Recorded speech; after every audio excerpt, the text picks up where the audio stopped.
Hello, Capstone English learners.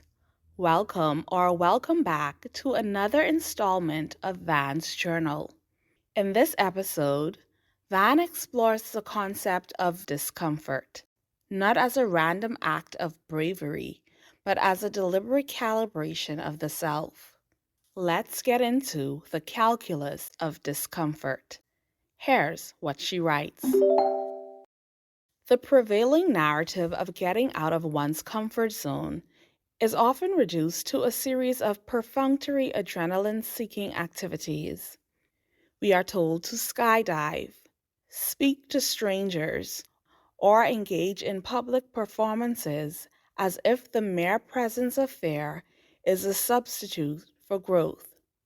For me, however, the comfort zone is not a physical boundary to be breached. It is a mental stagnation to be disrupted.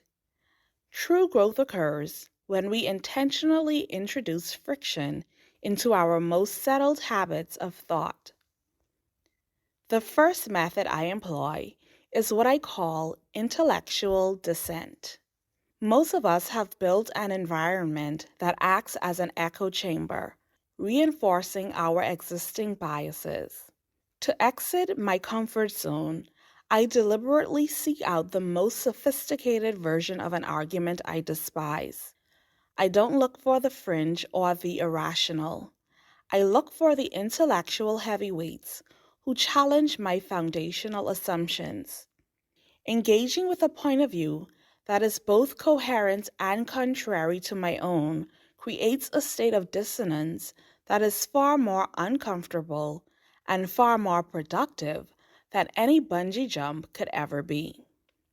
It forces a rigorous defense of my own logic, or, more importantly, a necessary refinement of it. Secondly, I focus on the renunciation of expertise. As we progress in our careers, we become addicted to the feeling of being the most competent person in the room. This competence is its own kind of cage. I make it a point to regularly place myself in environments where I am a complete novice, whether it is learning a difficult dead language or attempting to understand the intricacies of quantum field theory. Being bad at something is a vital rejuvenation for the mind.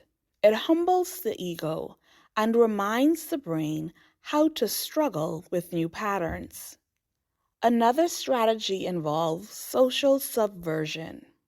For an introvert who values highly structured interactions, the most uncomfortable zone is one of total spontaneity. I will occasionally attend events with no agenda, no talking points, and no exit strategy.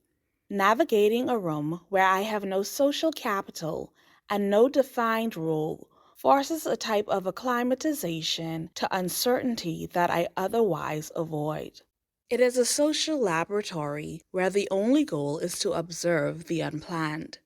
Finally, I practice temporal distortion. I am someone who lives in the 5-year plan, always looking at the horizon. My comfort zone is the future. Therefore, the most uncomfortable place for me to be is the absolute present. Practicing stillness without the permission to strategize or optimize the moment is a grueling exercise in patience. It requires a level of fortitude that most high achievers lack, the ability to simply exist without a metric for success.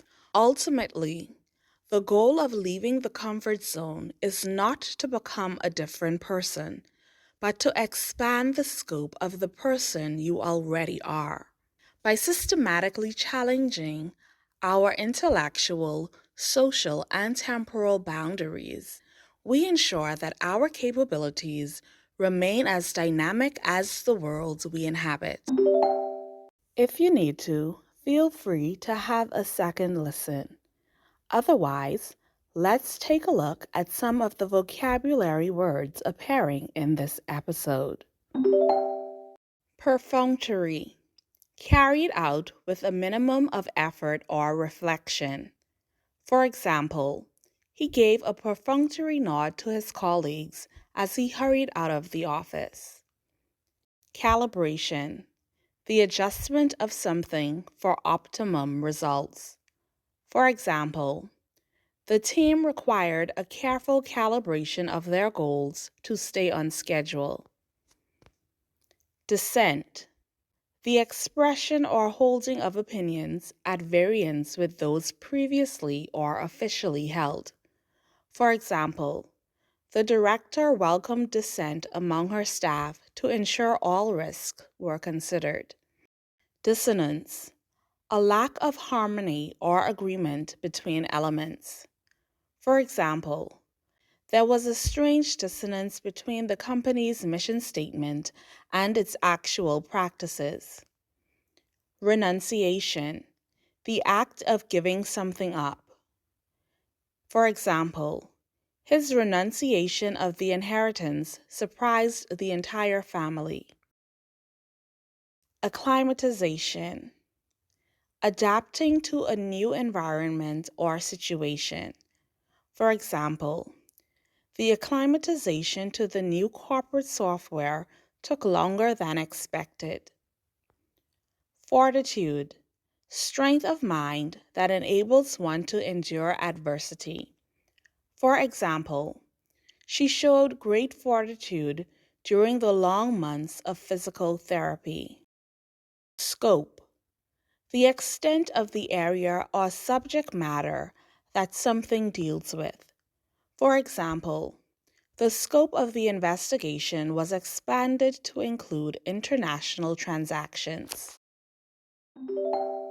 Now that you have the vocabulary down pat, it's time for a drill. Consider all that Van has shared. Then use the template shown to create a statement of your own.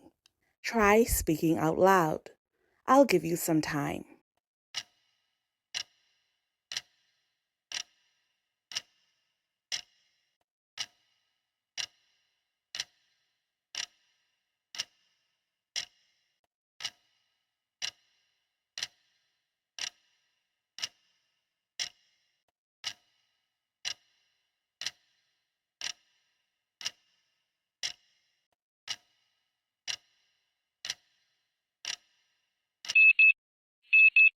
Time's up. Here's what I came up with. I'd love to see your response, so go ahead and write it down in the comments.